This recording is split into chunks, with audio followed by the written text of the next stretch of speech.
ജിൻഡോയെ കൈയോടെ പൊക്കുന്ന big boss അല്പസമയം മുന്നേ ജിൻഡോ ബിഗ് ബോസിന്റെ അടുത്തായി പറയുന്നുണ്ട്, അന്ന് ഞാൻ സിഗരറ്റ് റൂമിൽ കിടന്നുറങ്ങി കാണും, അത് ഞാൻ അറിഞ്ഞിട്ടില്ല. ഇനി ഉറങ്ങിയിട്ടുണ്ടെങ്കിൽ ഒരുപാട് ടാബ്ലറ്റ് എല്ലാം കഴിക്കുന്നത് കൊണ്ടുള്ള ക്ഷീണം കൊണ്ട് ഞാൻ അറിയാതെ ഉറങ്ങിപ്പോയിട്ടുണ്ടാകും.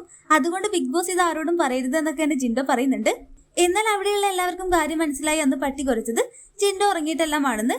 അങ്ങനെ ജിൻഡോ പവറെല്ലാം ഉപയോഗിച്ചിട്ട് ഓരോരുത്തർക്ക് പണിയെല്ലാം കൊടുക്കാൻ നോക്കുന്നുണ്ടെങ്കിലും എല്ലാവരും ജിൻഡോയുടെ വായെല്ലാം അടുപ്പിക്കുന്നത് അന്ന് ഉറങ്ങിയെന്നെല്ലാം പറഞ്ഞിട്ടാണ്. ജിൻഡോ അന്ന് ഉറങ്ങിയത് കാരണം ലക്ഷറി ബഡ്ജറ്റും പോയി.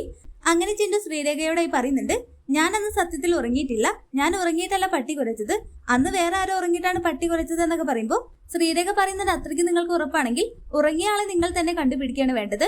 കാരണം നിങ്ങൾ ഉറങ്ങിയെന്നാണ് ബിഗ് ബോസ് മത്സരാർത്ഥികളും പറയുന്നത്. ഇനി അങ്ങനെ അല്ലെങ്കിൽ നിങ്ങൾ തന്നെ ഉറങ്ങിയ ആളെ കണ്ടുപിടിക്കുന്നെല്ലാം പറയുമ്പോൾ ജിൻഡോ പറയുന്നുണ്ട്, അതെല്ലാം കഴിഞ്ഞില്ലേ, ഇനി ഞാൻ അതിന്റെ പുറകെ പോവാനില്ല, എന്ത് പണിഷ്മെന്റ് കിട്ടിയാലും ഞാൻ വാങ്ങിക്കോളാം എന്നെല്ലാം പറഞ്ഞുകൊണ്ട് നൈസായിട്ട് അവിടുന്ന് ഊരാൻ നോക്കുകയാണ്. എങ്കിലും എല്ലാവർക്കും കാര്യം മനസ്സിലായിട്ടുണ്ട് ജിൻഡോ ആണ് ഉറങ്ങിയത് എന്ന്. മിക്കവാറും ലാലേന്റെ എപ്പിസോഡിൽ ജിൻഡോ ഉറങ്ങുന്ന വീഡിയോ എല്ലാം പ്ലേ ചെയ്യാനുള്ള സാധ്യതയുണ്ട്. അത് ചെയ്യണമെന്നാണ് മത്സരാർത്ഥികളും പറയാണ്. പിന്നീട് അതെല്ലാം കഴിഞ്ഞ് ജിൻഡോ റസ്മിന്റെ അടുത്തായിട്ട് പറയുന്നുണ്ട്, നമ്മളെ പവർ ടീമിന് ഒത്തൊരുമയില്ല, ഇനിയും ഇങ്ങനെ തന്നെയാണ് പോകുന്നത് എങ്കിൽ ബിഗ് ബോസ് നമ്മളെ ഒരു പവർ ടീമിൽ നിന്നും ഒഴിവാക്കും.